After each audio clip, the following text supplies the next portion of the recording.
Think about the relationship between humility and technologies. The internet is an extremely humble technology.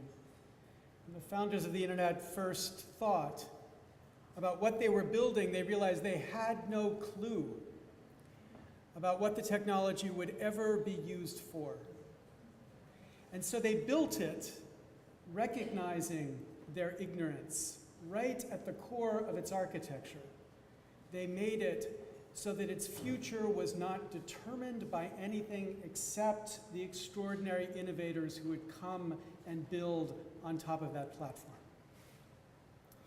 The law is not a humble technology.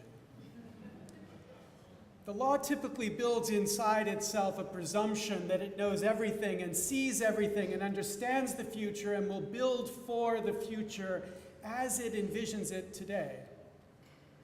And it builds architectures which often are extremely cumbersome and clumsy and ill-suited to how the future actually unfolds.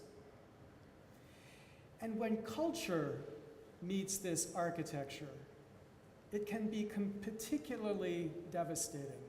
For this vast archive of our culture remains locked up by a system of regulation that never had the humility to think, I don't have a clue about what the future will demand. Now, what's so exciting to me about this project is to first recognize how no one ever in the history of photography, clipping these photographs, snapping these images, capturing bits of our history, imagined a technology like Historypin coming along and making it possible to synthesize and integrate our history across generations and across time and space. No one thought about that. This project symbolizes and will show us all, I think, the enormous value of humility in everything we do and design and build.